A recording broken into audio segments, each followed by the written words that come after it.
My name is Harrison Whitfield.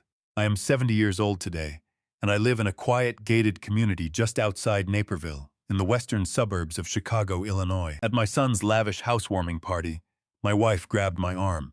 Her grip was so tight, her fingers dug through the fabric of my suit jacket, and she leaned close, her voice barely a whisper above the clinking of champagne glasses. "We need to leave right now," she said. I looked at her, confused, and asked her why, what was going on. She stayed silent. Her eyes darted toward the hallway, and she did not speak another word until we were locked inside our car. Then she turned to me, her face the color of ash, and asked a single question that would unravel 4 decades of my life. "You didn't actually see the final paperwork, did you?"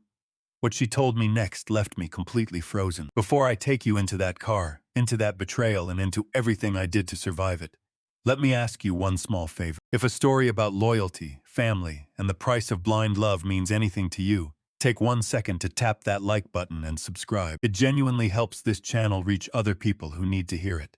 Now, let me tell you exactly what happened. I spent the last 40 years of my life building sterling freight systems, from a single second-hand delivery truck into a nationwide logistics operation with terminals in 9 states. My wife, Eleanor, and I did it together, side by side, through recessions and fuel crises and nights when we did not know how we would make payroll. We built it so that our only son, Marcus, would never have to know the particular fear of an empty bank account. We paid for his college at Northwestern.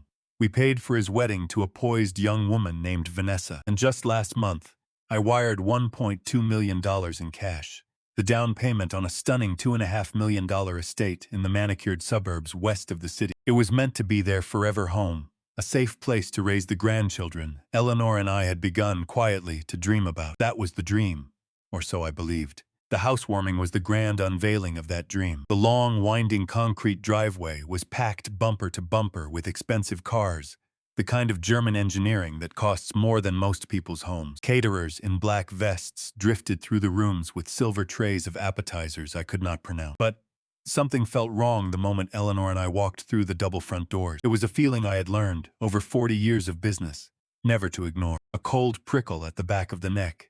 Marcus and Vanessa were barely hosting their own party. Instead, it was Vanessa's mother, a woman named Delphine, who held court in the grand 2-story foyer. Delphine was the sort of person who behaved as though she owned the world, despite having, as far as I could tell, accomplished nothing in it. She paraded through the living room, directing the catering staff with flicks of her wrist, pointing out the custom marble and the imported light fixtures to a cluster of admiring friends, as though she had personally chosen every brick. I tried to ignore it. I told myself she was simply an overbearing mother basking in her daughter's good fortune. People are allowed their small vanities.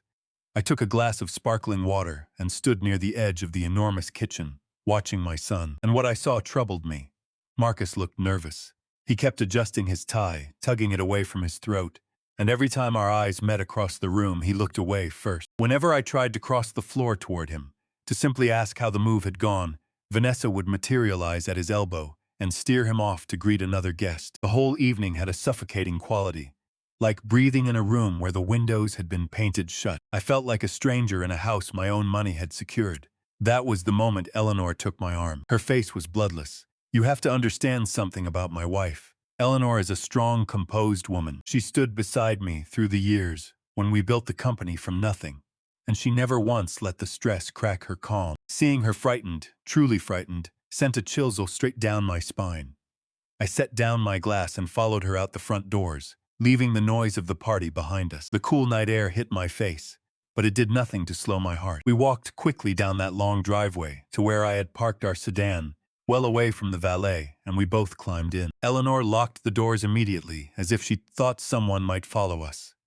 She was breathing hard, clutching her small evening purse against her chest like a shield. I put both hands on the wheel and turned to her. "Eleanor," I said, "talk to me. What is happening? Did Delphine say something to you?" I could feel my own frustration rising, the helplessness of a man who solves problems for a living, being handed a problem he could not see. She shook her head slowly, catching her breath. "Harrison, the house. You told me you wired the money to Marcus's escrow account. You told me this house was for our son." "It is for our son," I said, and even as the words left my mouth, a knot was tightening in my stomach. I handled the transfer myself. The real estate attorney sent the preliminary agreements last month. Everything was in Marcus and Vanessa's names. "What is the problem?" Eleanor closed her eyes, and a single tear traced down her cheek. "I needed the restroom," she said. "The one on the main floor was occupied, so I went upstairs. I walked past the master suite, and the door to the private study was standing wide open. Delphine was inside." She paused, swallowing hard. "Harrison, she was not just inside. She was standing at the desk with a glass of wine, showing something on the wall to three of her friends. And they were laughing. They were laughing at us." I felt the blood pressure climb behind my eyes. "Laughing at what, Eleanor? What did you see?" She turned to face me fully, her voice trembling with a terrible mixture of grief and rage. "It was the property deed," she said, "framed, hanging behind the desk like a trophy." I walked closer, pretending to admire the woodwork, and I read the names on that official document. "Harrison, Marcus's name is nowhere on that deed. Vanessa's name is nowhere on it. The property is registered to a limited liability company." "An LLC," I repeated. My mind, trained by 4 decades of contracts and corporate filings, was already racing ahead of me. "What LLC? Cordelia Holdings," she said. The air inside the car turned heavy, unbreathable. Cordelia. I knew that name. It was Delphine's maiden name, the one she wore like a borrowed crown, the name she used whenever she wanted to hint at some imaginary aristocratic bloodline. I stared through the dark windshield at the glittering house.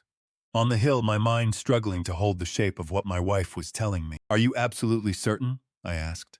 And my voice had dropped into a register I rarely used, the low, flat tone I reserved for the worst days at the negotiating table. "I am certain," Eleanor said, wiping her face. "I saw the state seal. I saw the registration date. It was filed 3 weeks ago, right after you wired the money.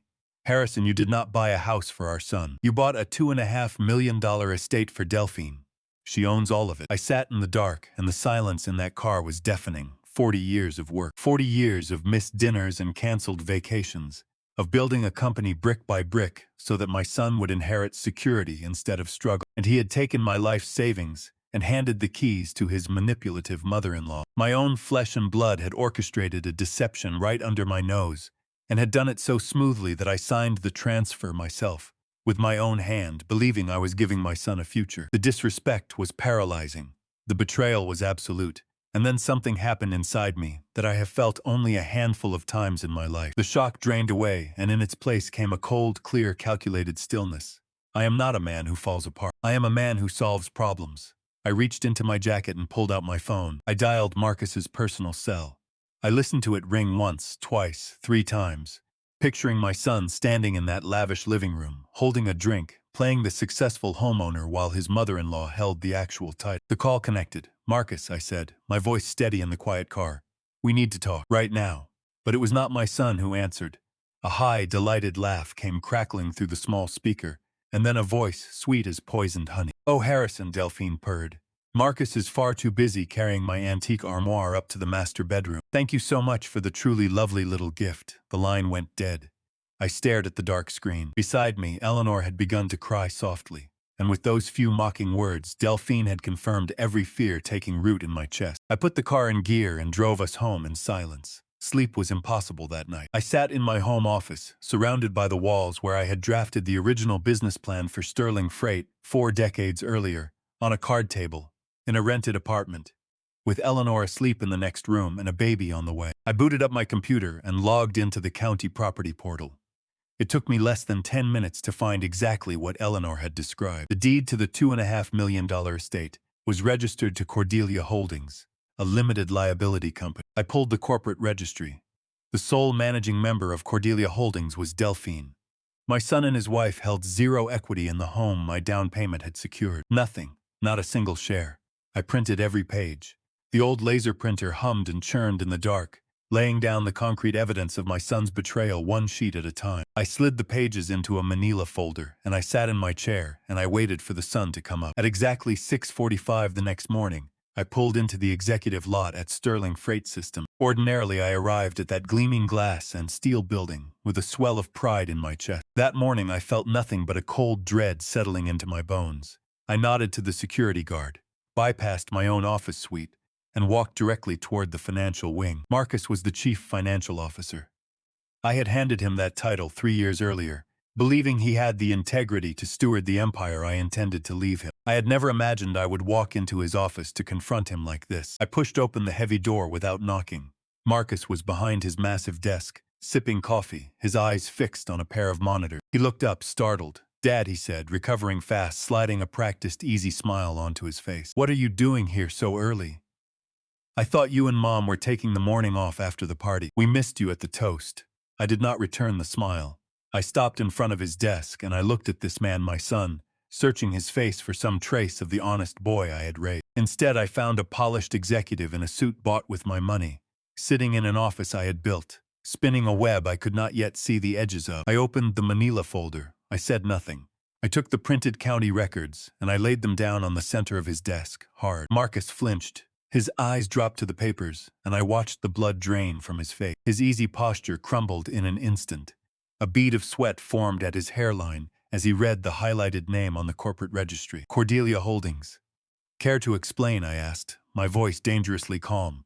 Why my $1.2 million down payment purchased a mansion for your mother-in-law? Dad, listen. It is not what it looks like, he stammered, all the smooth authority gone from his voice. You don't have the full picture. There are things about how we structured this that you don't understand. I understand perfectly, I said, leaning closer. I understand that I gave you money to secure a future for your family, and you quietly handed the deed to Delphine. She answered your phone last night, Marcus. She thanked me for the gift. So you have exactly 1 minute to tell me the truth before I call the bank and report financial fraud. He wiped his forehead. He was panicking, casting around for a lie, and before he could find one, the office door swung open. Vanessa walked in carrying a tray of pastries and 2 designer coffees. Harrison, she said, her voice syrup over steel. We did not expect you today. Obviously, I replied, not breaking eye contact with Marcus. Vanessa crossed to her husband's side, and her eyes caught the property documents spread across the mahogany. I watched her posture stiffen, a wall going up behind her eyes. She looked at Marcus, then turned her gaze on me, and the sweet daughter-in-law evaporated like breath off glass. Did you actually go digging through public records to spy on us? She asked, her tone suddenly dripping with wounded indignation. She set the tray down and planted her hands on her hips, positioning herself slightly in front of Marcus, a shield made of grievance. I cannot believe you would violate our privacy like this, Harrison. Violate your privacy, I repeated, and my voice rose despite myself. I handed you over $1 million of my own money, Vanessa. I have every right to know whose name is on the title of that property. It was a gift, she snapped. A gift means you let go of it. It means you trust your son to make the right decisions for his own family. Instead, you're sneaking around behind our backs, investigating us like criminals. It's controlling, Harrison. Frankly, it's toxic. And there it was. The old trick as familiar to me as any negotiating tactic. When you cannot defend your actions, you attack the character of the person questioning them. Marcus picked up his cue the moment she gave it to him, finding his spine now that reinforcements had arrived. Vanessa's right, Dad, he said, shaking his head with a slow, disappointed air. We're adults. You can't just storm into my office and hurl accusations because you don't understand modern financial planning. You're reacting emotionally instead of logically. I felt a sickening twist in my gut, not at the accusation, but at how seamlessly they moved together. They stood shoulder to shoulder, looking at me not with remorse, but with a shared, rehearsed annoyance, as though I were the problem to be managed. Reacting emotionally, I said quietly. You call the secret transfer of a $2.5 million asset to Delphine logical. Marcus let out a long, heavy sigh, the sigh of a patient man burdened by a difficult parent. He reached down and opened the bottom drawer of his desk. I didn't want to trouble you with the complicated mechanics of our wealth management strategy, Dad, he said. You're supposed to be stepping back, enjoying your retirement. But since you insist on assuming the worst about your own son, I'll show you. He pulled out a thick black folder, embossed with the gold logo of a prestigious accounting firm, dropped it on the desk, and laid his hands flat on the cover, with the calm, calculated confidence of a man who has decided to lie and believes he will get away with it. Sit down, Dad, he said, gesturing to the chair across from him. Let me explain how the tax system actually works. This folder contains the answers to all your reckless assumptions. And when I'm finished, he added, his voice slick with condescension, I'll expect a full apology for this intrusion. I looked at the folder. Then I looked at my son.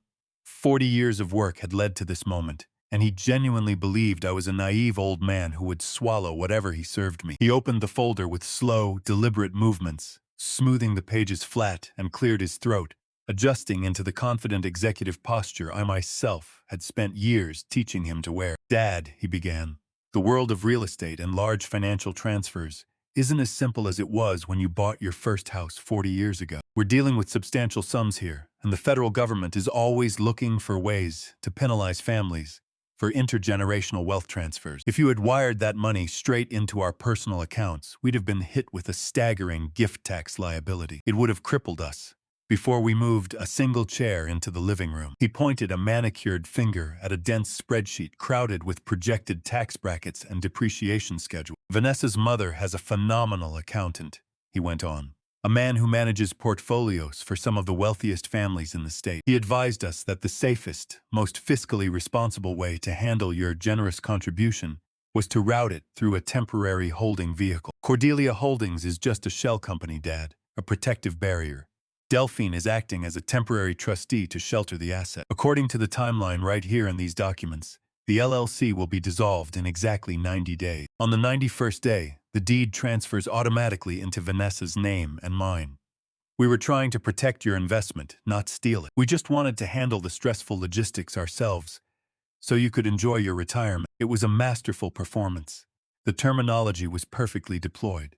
The logic was smooth and professional on its surface, engineered to sound responsible and sophisticated. If I had been an ordinary man, an uneducated man, I might have felt a flood of relief. I might have apologized. I might have praised my son for his foresight and gone home ashamed of my own suspicion. But I spent my entire adult life navigating corporate tax law to build sterling freight, and I knew instantly that every word out of his mouth was a lie. You do not use a mother-in-law's personal LLC to shelter a primary residence from federal gift tax. That is not how any of it works.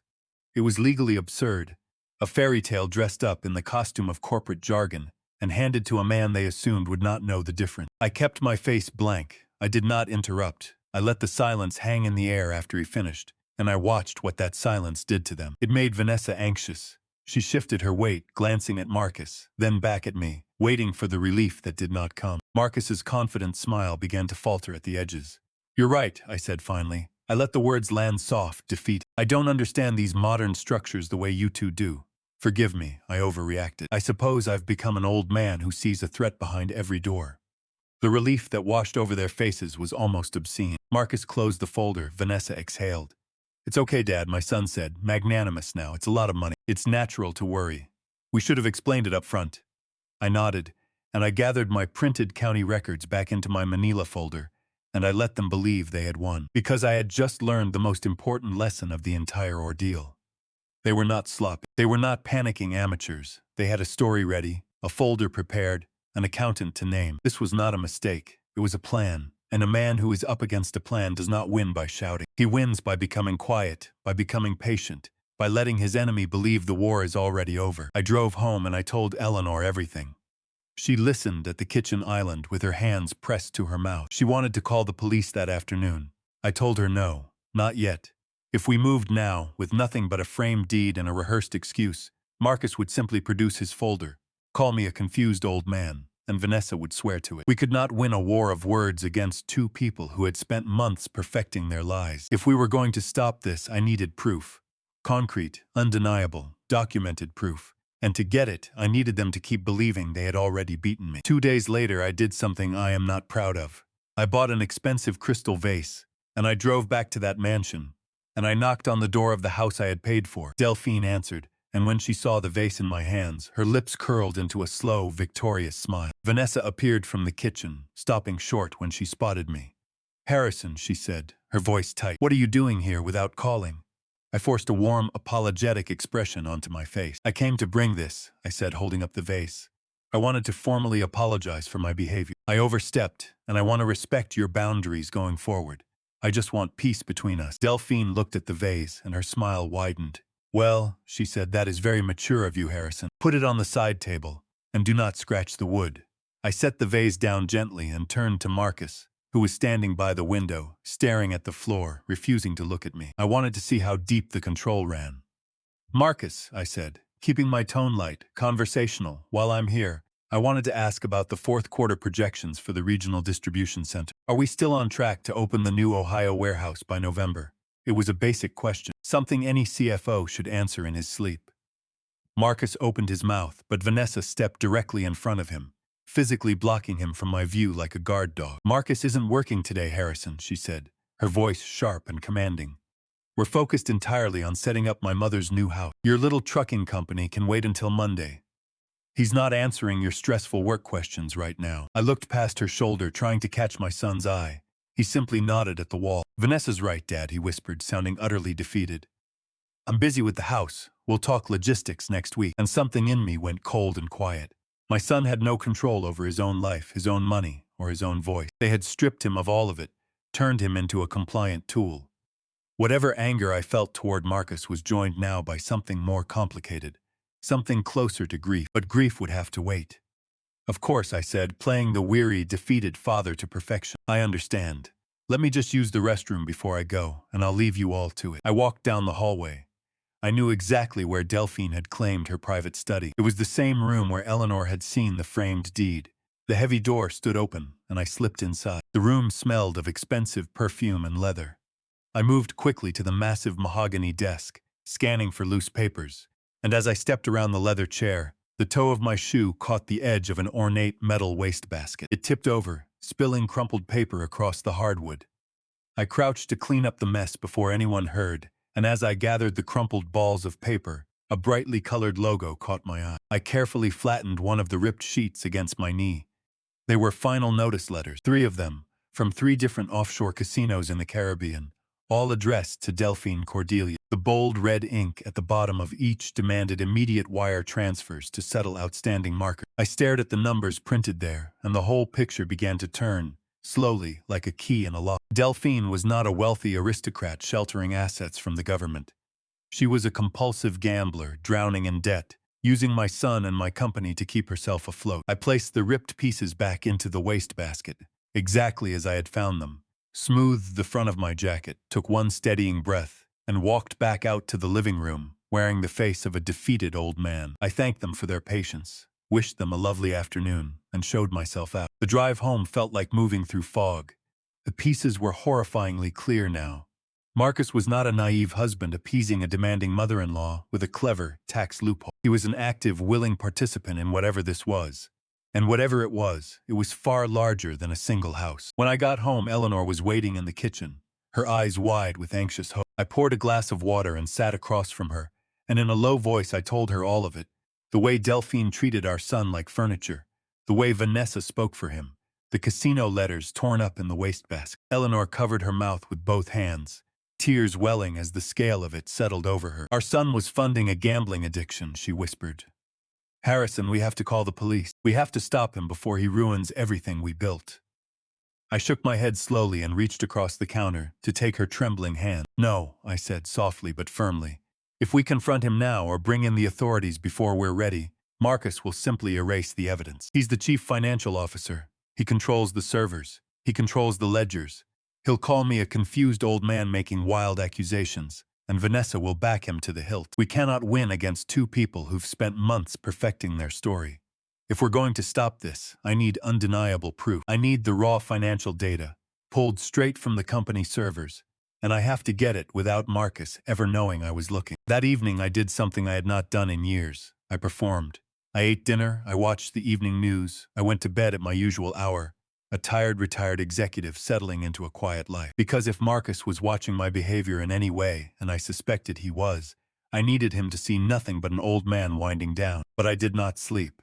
I lay in the dark listening to the hallway clock, waiting for the dead of night. When the clock struck 2, I slipped out of bed, leaving Eleanor sleeping, walked down to my home office, and locked the door behind me. I opened my laptop, and the blue glow lit the dark room.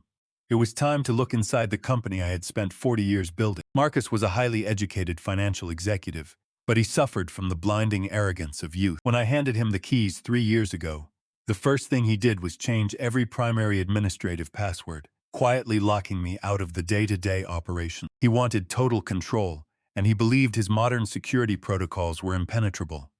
But Marcus had forgotten something. I was not just the founder of Sterling Freight. I was the man who personally supervised the installation of the company's original network architecture 2 decades ago, back before we had an information technology department, before any of this glass and steel existed. I had coded the legacy administrative backdoor myself, on long nights when I could not afford to hire anyone to do it for me. I opened a command terminal and began typing strings of old credentials that had not been used in over 15 years. I held my breath as the screen loaded, praying the old patches were still buried somewhere deep in the server framework. forgotten by every upgrade since. The screen flashed green. I was in.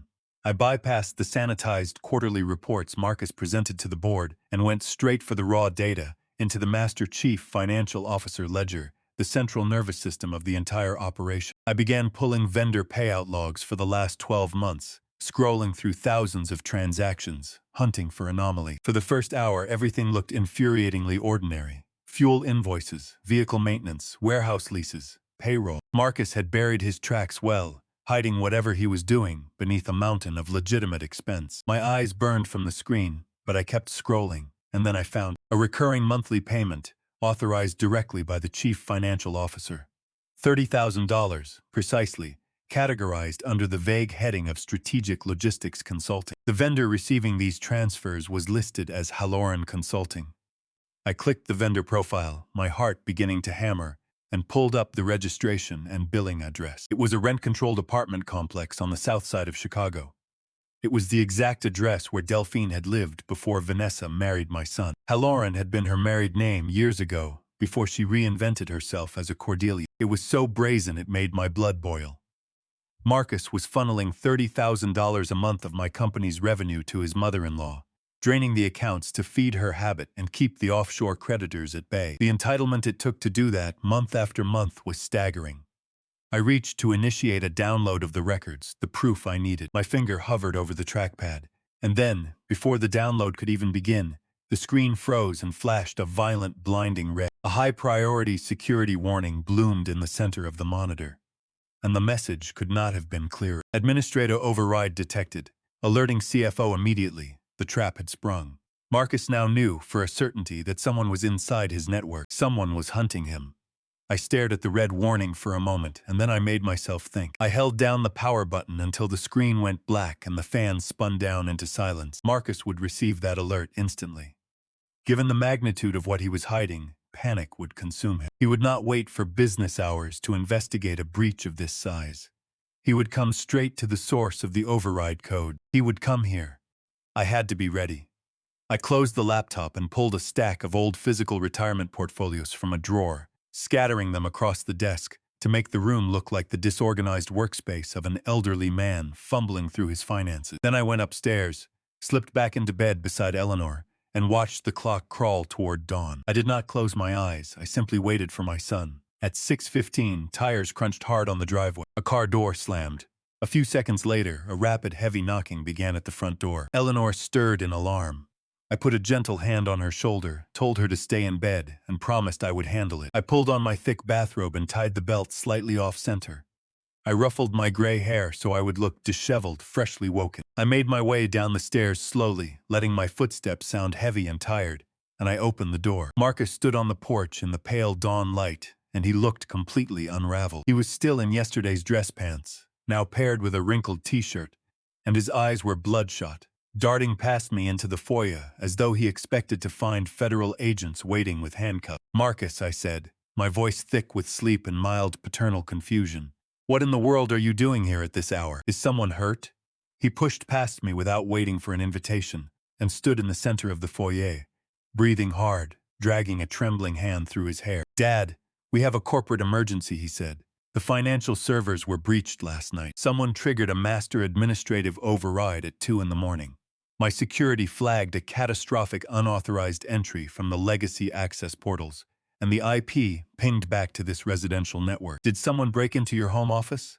I watched him perform. He was trying to dress his terror up as diligent executive concern. He needed to know whether I was pulling the strings, or whether some anonymous hacker was, at that very moment, downloading the record of his crime. So I gave him what he needed. I let my shoulders slump. I raised a trembling hand to my forehead and rubbed my temples, and I let out a long sigh of pure embarrassment. "Oh, Marcus," I mumbled, avoiding his eyes. "I'm so sorry. I had no idea it would cause such a commotion. There are no hackers, son. It was just me." He froze. What color remained drained from his face. "You," he whispered. "What do you mean? It was you. What were you doing in the central ledger at 2 in the morning?" I shook my head, the very picture of a frustrated, technologically hopeless old man. "I couldn't sleep," I said, my voice wavering with manufactured shame. "I came down to look over my retirement portfolios. You know how I like to check the quarterly yields. But that new software you installed last month is impossible to navigate. I couldn't find my shareholder dashboard. I kept clicking through menus, and these warning boxes kept popping up. I tried my old master passwords from the legacy days, hoping they'd just get me through, and I suppose I set off an alarm. The screen went red and froze, and I got so frustrated I unplugged the whole machine from the wall and went back to bed. I'm so sorry I frightened you. I watched my son study my face, searching for the lie, and I watched the relief flood into him. The same obscene relief I had seen on his face in his office. Because a doddering father who trips an alarm by accident is not a threat. A doddering father is exactly what his plan required. He clapped a hand on my shoulder and he actually smiled. "It's all right, Dad," he said, gentle now, almost kind. "These systems are complicated, but you really shouldn't be using those old passwords. Let me set you up a simple account for your portfolios. Something with big buttons, easy to read. And maybe," he added, "don't go poking around in the company servers at night. You could hurt yourself." I could hurt myself. I nodded, and I thanked him, and I let him leave, believing he had dodged a bullet, when in truth he had simply told me everything I needed to know. His panic had confirmed it. Whatever I had brushed up against in that ledger was worth driving across the city before dawn to protect. And now I knew the servers were watched. I could not go back in that way. I needed help. I needed a professional. The man I called went by the name Everett Sloan. He was a forensic auditor I had known for 30 years, a quiet, methodical man who traded exclusively in hard facts and had untangled more corporate fraud than anyone I knew. I reached him through an old contact, and we arranged to meet in a way that would not appear on any calendar. For 3 nights, while I played the fading patriarch by day, Everett dug into my son's digital footprint from the outside. On the 4th night, I told Eleanor over dinner that the roast had been a little rich, and that I needed some air. I offered her a reassuring smile, walked out through the glass door into the cool dark, crossed the lawn, and slipped through the back gate to the poorly lit lot behind our community center. Everett's dark sedan was parked in the deepest shadow beneath a cluster of oaks. I opened the passenger door and slid into the leather seat. The interior glowed pale blue from a laptop screen. He did not bother with a greeting. "You need to brace yourself, Harrison," he said, his voice flat. "I've spent the last 3 hours inside your son's record. He is not just skimming cash. He has engineered a catastrophe, and he is steering the entire company straight into a wall." "Tell me exactly what you found," I said. "I already know Delphine is gambling away the cash flow through those fake consulting fees." Everett shook his head. "The Caribbean casinos cut her off 6 months ago," he said. "She stopped paying, so they stopped extending credit. She turned to other sources. She now owes an international syndicate of loan sharks over $2 million. They demand weekly payments, and the interest compounds at a rate that would make your hair stand on end. She's drowning, and she has pulled your son into the water with her." A cold sweat broke across my forehead. "So Marcus is draining the operating accounts to keep her alive," I said. "It's worse than the operating accounts," Everett replied. $30,000 a month doesn't come close to covering what she owes these people every week. Marcus needed a much larger pool of untraceable money, and he found one. He crossed the last line a man can cross. He is draining the Sterling Freight Employee Pension Fund. The pension fund. I heard my own voice crack. "That's the retirement savings of my workers. Men and women who gave their whole lives to that company. He's already siphoned over $4 million from the principal," Everett said, bringing up a complex chain of ledger transfers on the screen. "He routes it through Delphine's shell company and sends it offshore to accounts in Macau. He is burning the futures of your employees to pay for his mother-in-law's gambling debt." I sat in the dark of that car, and for a moment I could not speak. My son was not weak. My son was not merely manipulated. My son was a thief who had reached into the retirement accounts of the loyal people who built my company alongside me and taken their old age to buy his mother-in-law another month of survival. But Everett was not finished.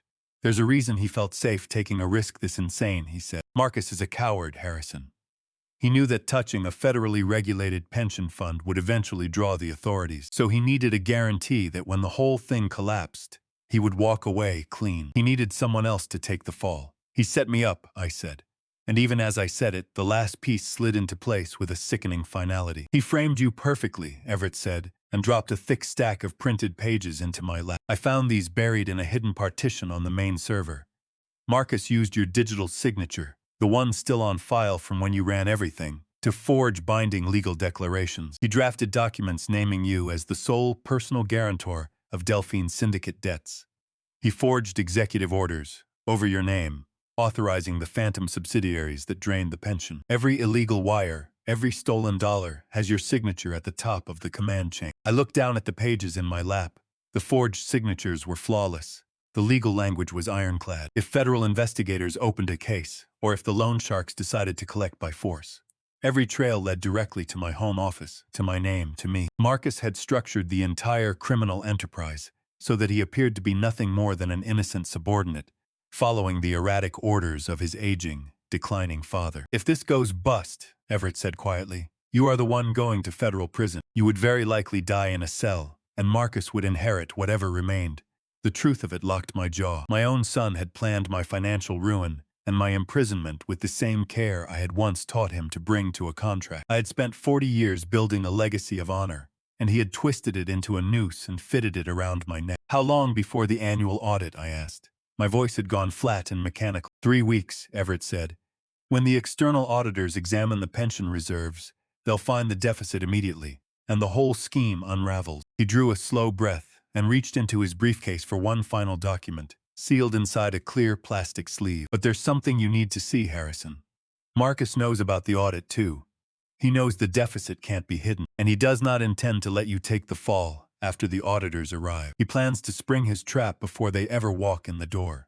He held the sleeve out to me. In the glow of the laptop, I read the bold title across the top of the page, and the blood in my veins turned to ice. It was a drafted petition for emergency medical conservatorship. I intercepted emails between Marcus Vanessa and a private judge with a questionable reputation, Everett said, disgust plain in his voice. They plan to file this next week, in a closed session. They will testify under oath that your behavior has become erratic and dangerous, that you are suffering from advanced dementia, that you are destroying the company with reckless decisions. Once the judge signs it, you lose all legal authority instantly. They gain total control over your life and over Sterling Freight. They intend to place you in a locked memory care facility, isolated, cut off from Eleanor, from your lawyers, from the authorities. Once you're silenced, Marcus uses his power as conservator to erase his tracks and blame the missing pension on your decline. And he walks away with everything. They were going to bury me alive, and they were going to use the very performance I had been giving them, the lost keys, the wrong names, the fumbling at the computer, as the evidence. I handed the plastic sleeve back to Everett. I did not shed a tear. The time for tears had passed somewhere back in that car outside the party, and it was not coming back. I looked at the forensic auditor and I nodded once. It was time to go to war. I told him to begin securing everything immediately, to trace every stolen dollar, and build a fortress around my personal assets. Then I stepped out of the car and walked back across the damp grass toward my home. And by the time I reached the door, the plan had already assembled itself in my mind, whole and cold and complete. Here is the thing they never understood about me. They thought my performance of decline was a weakness they had discovered. They never realized it was a weapon I had chosen. If Marcus and Vanessa needed a senile, confused old man to validate their fraudulent petition, then I would give them the finest senile old man they had ever seen. I would give them a masterpiece, and every scene I performed for them would be a scene I controlled. The next morning I walked into the kitchen, where Eleanor was pouring coffee, and Marcus stood at the island reviewing something on his tablet. I shuffled my feet, I let my posture sag. I let a vacant, faraway expression settle over my face, and I looked directly at my son. "Good morning, Nathaniel," I said, using the name of my brother who had been dead for 20 years. "Did you finish the inventory logs for the warehouse?" Marcus went still.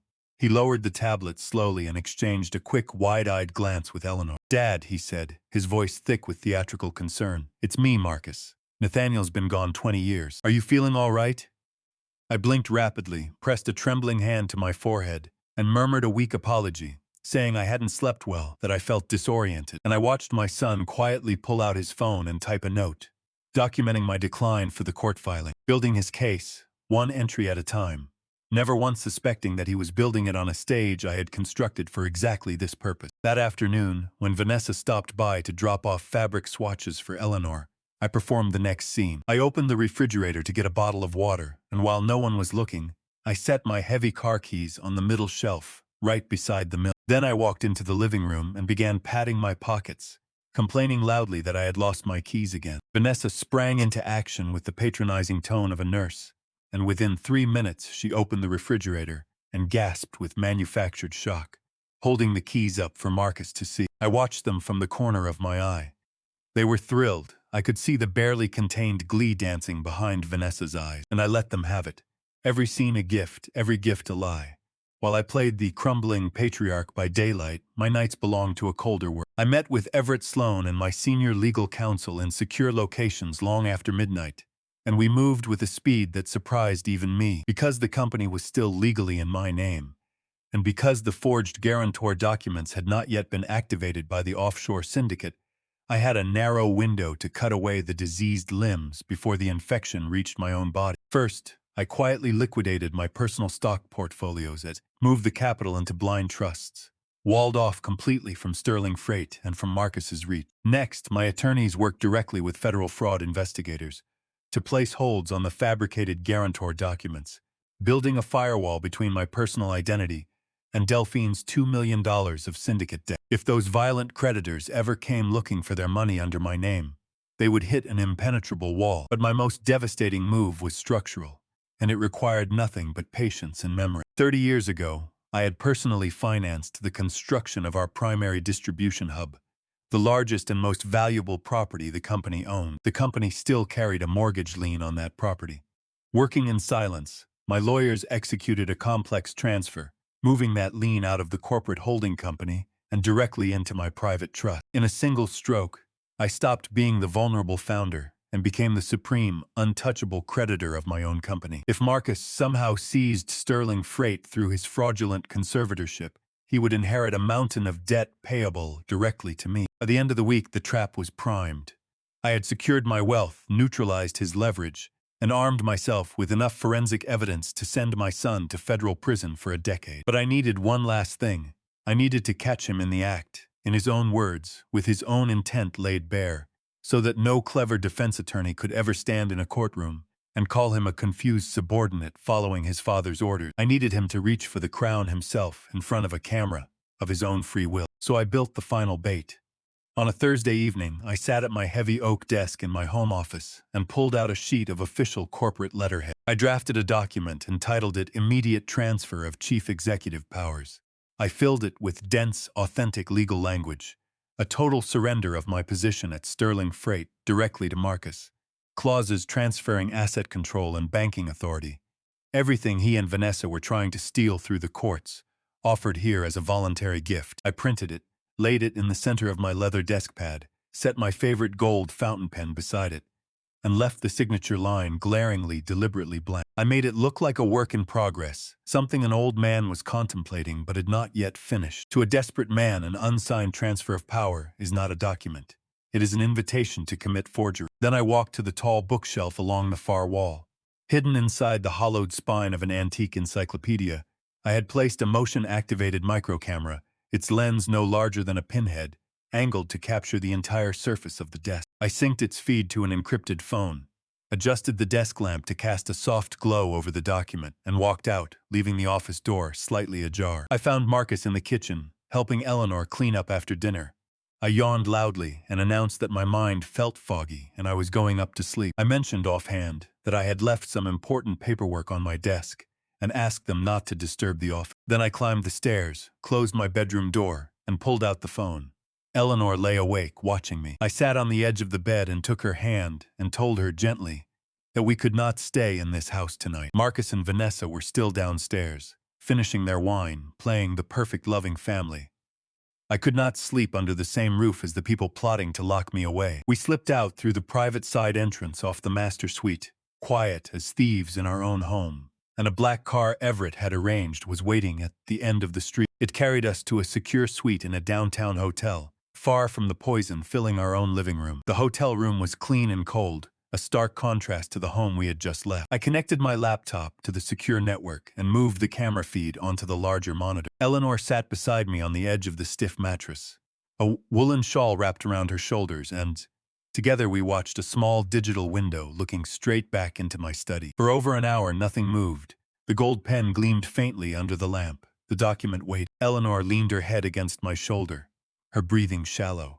She wanted, with everything in her, to believe that our son would walk past that open door and go to sleep. She wanted to believe that the boy she had carried and nursed and loved without condition would not cross this final line. But I knew the pull of desperation. I knew what that document meant to a drowning man. At exactly 1:15 in the morning, the study door creaked slowly open. Eleanor gasped, her fingers digging into my forearm. Two dark shapes stepped into the room. Marcus reached out and flicked on the small brass reading lamp, and there they were, my son and his wife, moving through my private office in the dead of night like burglars. Marcus crossed straight to the desk. He picked up the document, and I watched his face change as he read it, watched the disbelief become hunger. He held it up to show Vanessa, whispering, and she pressed a hand to her mouth. Then Marcus sat down in my chair, in my office, and he picked up my gold pen. He did not hesitate. He forged my signature at the bottom of that transfer of power, with the same steady hand he had used to forge it a dozen times before. Vanessa leaned over his shoulder, and I could read her lips in the lamplight. "Now it's ours," she said. "All of it." Beside me in that cold hotel room, Eleanor began to weep, silently, the last of her hope draining out of her. I put my arm around her, and I held her, and I did not look away from the screen, because the camera had caught everything. His face, her face, the pen, the signature, the words. There would be no confused old man in any courtroom now. There would only be a son who broke into his father's office in the dark of night and forged his name to steal an empire. I had what I needed. Now I only had to choose the moment. The moment came 4 days later, at a dinner party. Delphine had decided to host an evening for her wealthy friends in the mansion my money had bought. A formal affair with a hired string quartet and caterers in white gloves. And she insisted that Marcus and Vanessa bring the family. She wanted an audience for her triumph. And Marcus, I later understood, wanted an audience too, because he intended that night to publicly announce his new authority over Sterling Freight, waving the forged transfer of power like a banner. They both wanted witnesses. I was happy to give them witnesses. I arrived playing the diminished old man, shuffling, uncertain, and I let Delphine seat me at the far end of the long mahogany table, like a poor relation invited out of charity. For most of the evening I said little. I let her hold court. I let her friends glance at me, with the careful pity people reserve for the elderly. And I waited. The break came when Delphine, flushed with wine, turned her attention to Eleanor. My wife had said something quiet and kind to the woman beside her, and Delphine, needing to remind the room of her own supremacy, cut across the table with a sharp remark about people who did not know how to dress for an occasion of this caliber. A few of her friends tittered. Eleanor's cheeks colored, and she lowered her eyes, and I set down my fork. I lifted my chin, and I looked down the length of that table directly into Delphine's arrogant eyes, and I let the confused old man fall away from my face like a mask. The room felt it before anyone understood it. The laughter died. The temperature seemed to drop. I did not raise my voice. When you have spent 4 decades building an empire from a single truck, negotiating across boardroom tables against men who wanted to destroy you, you learn how to command a room without ever shouting. I let the silence stretch until the discomfort became a physical weight, pressing on every guest. "My wife," I said, and my voice carried an authority that shattered the frail persona I had worn all evening, "is the foundation of everything you see around you. She built a life of substance and loyalty, while you spent yours accumulating debts and empty vanity. You will not speak to her that way again. You are not a queen holding court, Delphine. You are a guest at a table, in a house you did not earn, and you will show respect to the woman who actually knows what work means." The words hung in the air, and Delphine's jaw came unhinged. She looked around at her curated audience, and saw their eyes wide with scandalized fascination, and the grand illusion of her dominance cracked in front of the very people she had gathered to impress. Her shock boiled instantly into fury. She shot to her feet so fast her chair toppled backward onto the Persian rug, and she seized her wineglass and hurled it to the floor, where it shattered into a spray of crystal and dark wine across the pristine baseboards. "How dare you!" she shrieked, all her manufactured elegance gone, her voice grating and shrill. "Marcus, do something. Handle your father right now, or I will have security throw him into the street. He's out of control. He's ruined my entire evening with his insane delusions." Marcus was already on his feet, his face flushed a dangerous crimson. The cold panic that had simmered under his surface all night was fully exposed now. His careful plan was unraveling in real time, and he was terrified of losing his grip on the narrative in front of the people he most wanted to impress. He marched around the table toward me, the charming facade gone, replaced by something desperate and ugly, and he stopped inches from my chair and pointed his finger in my face. "What is wrong with you?" he hissed, his voice a venomous whisper meant to force me back into submission. "You're embarrassing Vanessa's mother in front of half the city. You're having an episode, Dad. You're confused, and you're making a scene. You apologize to her right now, this instant, or I swear to God I am putting you in a permanent medical home tomorrow morning. You cannot function in polite society anymore." There it was. His final card laid face up on the table. He was weaponizing the conservatorship openly now, using the threat of a locked ward to break my spirit, certain that the mere words would crumble me into tears and pleading. The entire room had gone dead silent. The string quartet had stopped. The caterers stood frozen in the archways with their silver trays held like statues. The wealthy guests held their breath, their eyes flicking between my son's furious face and my own unmoving one. They believed they were watching a family execution, and no one dared to speak. Eleanor stood near the edge of the room, her chin high, radiating a quiet, invincible strength that gave me everything I needed. Marcus, mistaking my stillness for surrender, turned to the side table and snatched up the black leather folder he had guarded all evening. He ripped it open and pulled out the gold-embossed transfer of power, the one I had left as bait, the one he had forged in the dark. He grabbed the matching gold pen, marched back, and slammed the document down in front of me so hard it crumpled against my chest. He pressed the pen into my hand, his grip tight and unforgiving, leaned down until his face was inches from mine, and spoke each word with cold, deliberate menace. "Sign this and apologize now." I did not flinch. I looked down at the pen and the forged document beneath it, and I slowly closed my hand around the gold barrel. Marcus leaned in closer, his eyes bright with victorious anticipation, fully believing his campaign of terror had finally broken me. I gripped both ends of the pen, and I applied a slow, steady pressure, and I bent the metal until the barrel snapped in half with a sharp crack. Black ink burst from the ruptured cartridge and bled across the forged document, ruining it. I let the jagged pieces clatter onto the table, and I looked straight into my son's terrified eyes. "You're fired," I said. 3 words cutting through the freezing air. Marcus froze. The arrogant sneer dissolved from his face, replaced by pure confusion. He blinked and stepped back from the table, as though I had struck him. He opened his mouth to launch into another tirade about my mental state, but I did not give him the chance. I turned my head toward the arched doorway to the foyer, and I nodded. The heavy door swung open. Everett Sloane walked into the dining room, his face a mask of clinical precision. And he was not alone. Flanking him were 2 broad-shouldered men in dark suits carrying the unmistakable bearing of federal agents, their badges catching the light of the chandelier. The gasp from the guests was instantaneous.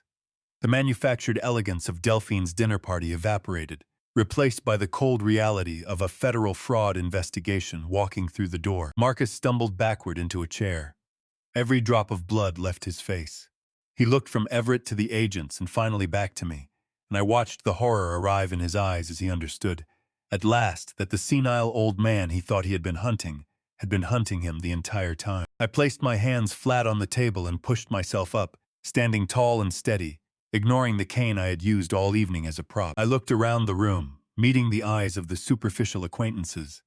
Delphine had gathered to witness her glory. "My son," I began, my voice carrying clearly across the room, "has spent the last several months convincing everyone here that my mind is failing. He has painted a convenient portrait of an aging father losing his grip on reality. But the truth is far more sinister.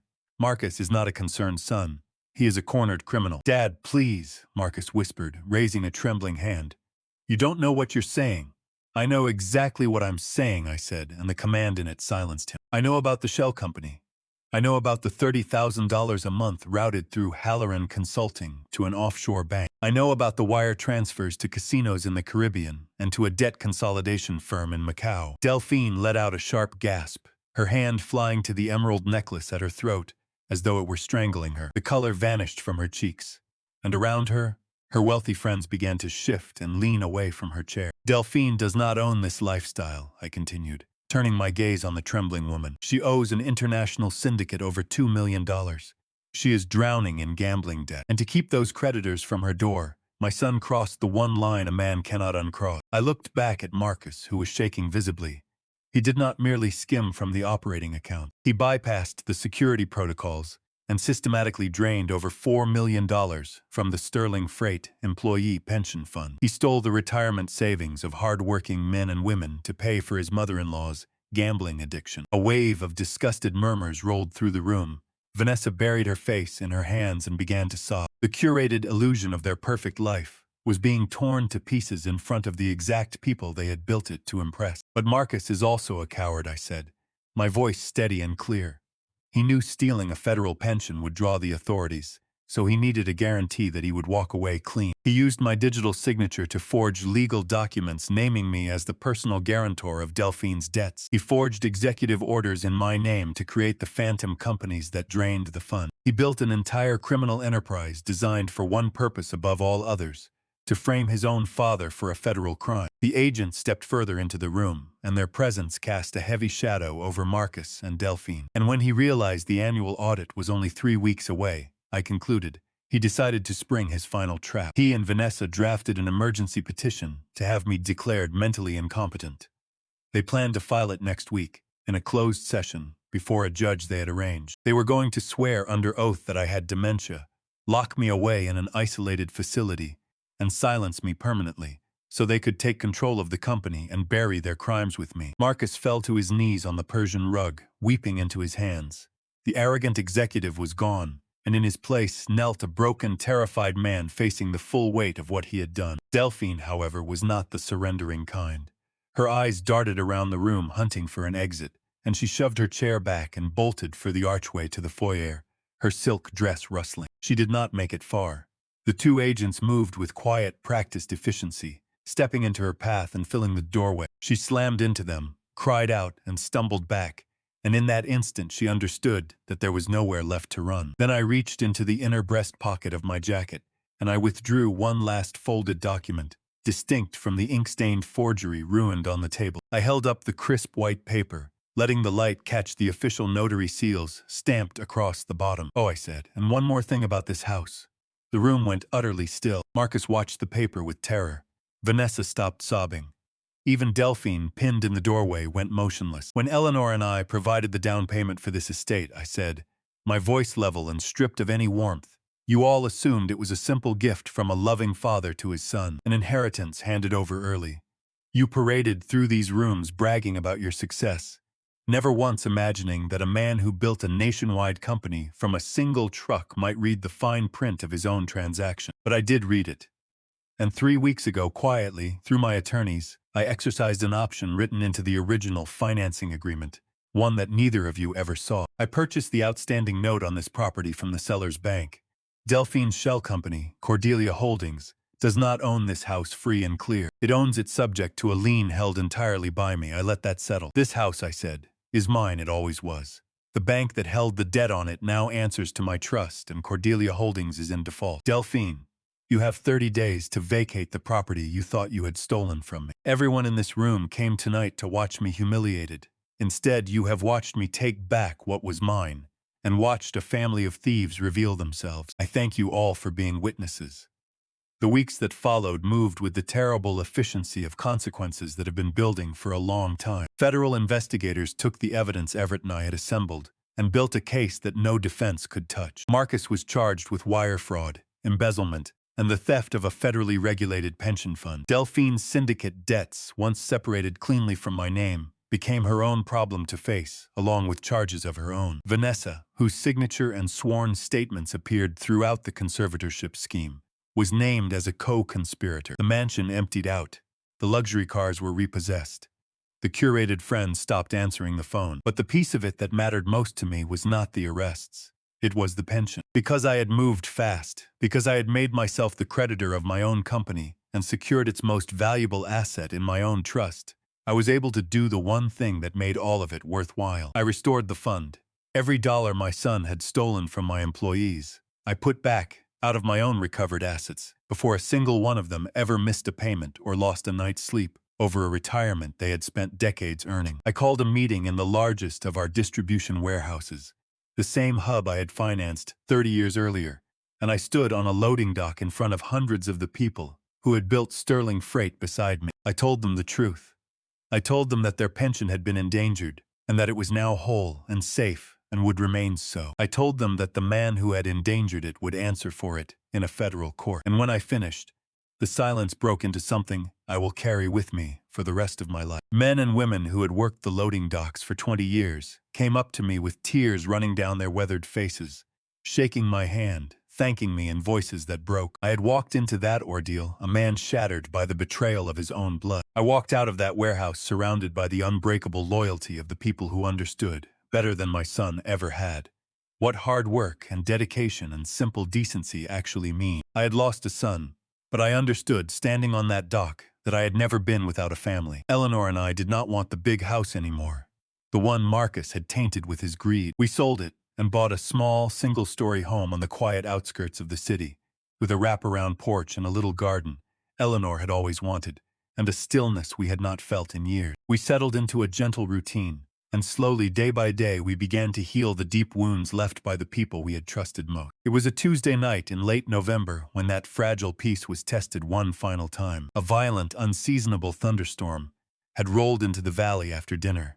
The wind tore through the bare branches of the oaks around our property, and freezing rain hammered against the windows. Eleanor and I had gone to bed early, wrapped warmly against the damp chill, the drumming of the storm lulling us toward sleep. Then, at the stroke of midnight, the front doorbell rang, sharp and jarring, through the silent house. I sat up, my heart hammering. No one comes to a secluded house in a downpour at midnight bearing good news. The bell rang again, longer, joined now by the desperate sound of a fist pounding against the solid oak door. Eleanor stirred, reaching for my arm, her eyes wide with fear. I raised a calm hand to tell her to stay in the bedroom, and I pulled on my flannel robe and made my way down the dark hallway, the floorboards cold beneath my slippers. I flipped on the porch light and drew back the deadbolt, and pulled the door open against a rush of freezing wind. And there, on my concrete porch, illuminated by the flickering yellow glow, stood my son. Marcus was unrecognizable. The arrogant, impeccably groomed executive was gone. He was soaked to the bone, his ruined designer suit plastered to a violently shivering frame, streaked with mud and the filth of the street. He wore no coat. Rain dripped from his matted hair into hollow, bloodshot eyes.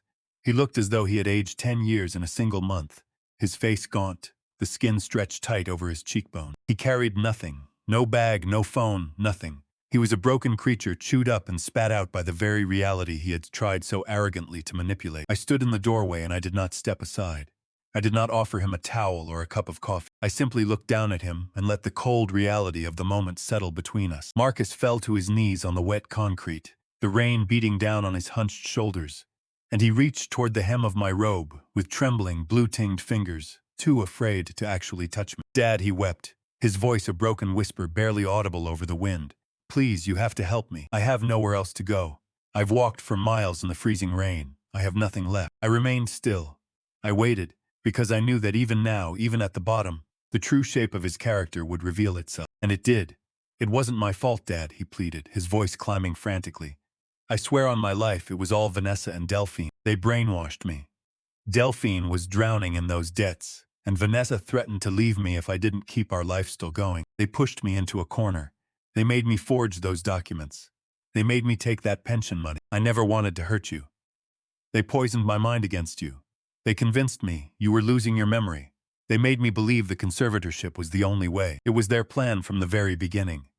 Even now, kneeling in the freezing rain like a stray animal, he could not accept a single ounce of responsibility for his own choices. He was still the same man who had planned to lock his own father in a psychiatric ward. He looked up at me with swollen eyes, silently begging for a shred of the paternal weakness he had spent a lifetime exploiting. "Vanessa took everything," he went on, his voice cracking with self-pity. "Her lawyers froze my account. The prosecutors seized what was left. My friends won't answer my calls. I'm sleeping on the street. I'm freezing and I'm hungry. Please, Dad, I'm your only son. I'm your own flesh and blood. You can't leave me out here to die in the storm. I'm not asking to come inside. I'm not asking for a bed or a hot meal. Just let me sleep in the garage. Let me lie down on the concrete in the corner, just for tonight so I don't freeze. I'll be gone before sunrise. You'll never even know I was there. Please, I'm begging you." I looked down at my weeping son, and I understood that this was the final test, not of his character, but of mine. I stared into his bloodshot eyes.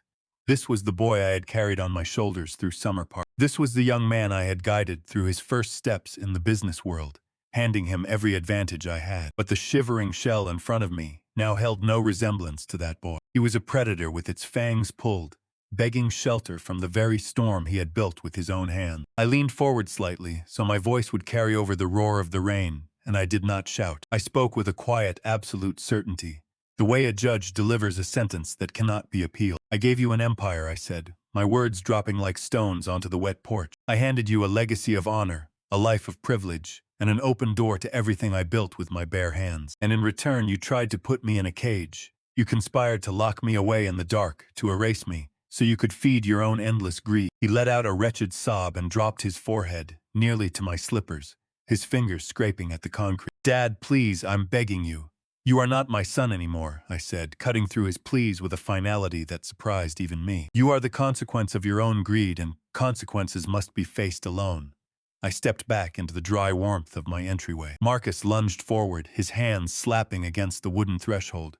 But I was already moving. I gripped the heavy brass handle, and I looked at him one last time, watching the horror of understanding wash over his freezing face. Then I pulled the door shut.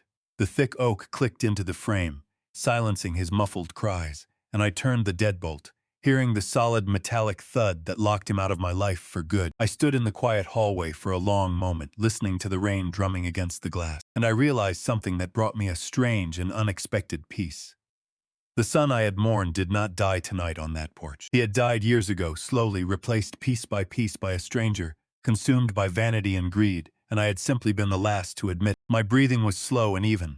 The crushing weight I had carried for weeks was gone. I retied my robe, and I walked into the living room, where the small brick fireplace glowed with a warm amber light. Eleanor sat in her favorite armchair, a woven blanket across her lap, and she looked up at me, searching my face for any sign of regret. I simply smiled. I walked over and sat down beside her, and took her warm hand in mine, and we sat together in the golden glow of the hearth, listening to the storm rage harmlessly against our thick walls. We were finally safe. The legacy we had spent our lives building was protected, and every year still ahead of us belonged entirely to us. I want to tell you what I have learned, sitting by that fire in the months since. Because a story like mine is only worth telling if someone else can be spared some part of the pain in it. For 40 years I believed that love and provision were the same thing. I believed that if I gave my son enough, paid for enough, protected him from enough, I would be building a good man. I was wrong, and the error nearly cost me everything. I had confused generosity with wisdom. I gave Marcus every advantage and withheld from him the one thing that actually shapes a person, which is the experience of consequences. I paid for his mistakes so faithfully for so long that he grew into a man who did not believe consequences applied to him at all. When you rescue someone from every fall, you do not teach them to walk. You teach them that someone will always be there to catch them. And then one day they leap into something terrible, certain of the catch, and there is no catch large enough. I have thought a great deal, too, about the word family, and I have come to believe we use it too loosely. Blood makes you related. It does not make you family. The men and women on that loading dock, who had never shared a drop of my blood, showed me more loyalty in 20 years than my own son showed me in a single one. Family is not an accident of birth. It is a thing built deliberately, out of respect and honesty, and the daily choice to protect one another. Marcus was my relation. Eleanor and the people who stood by me, they were my family. It took 70 years and the worst betrayal of my life to understand the difference. And here is the hardest lesson, the one I resisted the longest. Loving someone does not require you to let them destroy you. For most of my life, I believed that a father's love was measured by what he would endure, that there was no limit to what I should forgive, no line a child could cross that would not be crossed back by my love. That belief is a beautiful thing, and it is also, in the wrong hands, a weapon that can be turned against you. There is a kind of love that has no boundaries, and it does not produce good people. It produces people who learn that your love can be used to control you. The most difficult act of love I ever performed was not opening my home to my son. It was closing the door on him, in the freezing rain, and letting him face at last the consequences I had spent his whole life preventing. I did not do it out of hatred. I did it because there was nothing left to give that would not simply feed the thing that was eating him alive. If you are a parent, hear me. Your instinct is to give your children the world on a silver platter, to shield them from every hardship, to say yes when everything in you aches, to say yes. But blind generosity poured into an ungrateful heart does not grow gratitude. It grows entitlement, and entitlement, left long enough, grows into something monstrous. Love your children fiercely, but do not let your love blind you to disrespect. And never, not even for your own flesh and blood, allow yourself to be treated as collateral damage in someone else's greed. The kindest thing you can sometimes do, for them and for yourself, is to let them meet the consequences you have been carrying on their behalf. I am 70 years old. I have built and lost and rebuilt more than most men see in 2 lifetimes. And what I know now, at the end of all of it, is that peace is not something you inherit, or purchase, or even earn. It is something you protect, sometimes at a terrible price, from the people who would take it from you. even when those people carry your own name and your own blood. I protected mine, and in the quiet of that small house, with Eleanor's hand in mine and the fire burning low, I have found something I did not have in all the years of building my empire. I have found enough. If this story moved you, if it reminded you of something in your own life, or someone in your own family, I hope you will do something with it. Sometimes the most profound act of self-respect and love combined is finding the courage to close the door on the people who only ever saw your worth in dollar sign. Have you ever had to cut ties with a family member to protect your own peace? Share your story in the comments below. It matters more than you know, and someone reading it may need to hear that they are not alone. And if you found meaning here, please take a moment to hit that like button and subscribe to the channel for more true-to-life stories of betrayal, resilience, and the justice that finds us in the end. Thank you, from the bottom of my heart, for watching today, and for letting this story be a part of your evening. A personal note before I go. I write and narrate these stories myself, drawing on years of listening to people share the quiet betrayals and hard-won triumphs of their own lives, and then shaping them with care into something that might comfort or caution someone else. The characters here are fictional, and any resemblance to real people is coincidental. But the emotions beneath them are as real as anything I know. I put my own hands and my own heart into every line, because I believe stories like this deserve to be told by a person, not manufactured, and I am grateful you chose to spend this time with mine. Until the next one, take care of yourselves, and take care of the people who have truly earned a place in your life.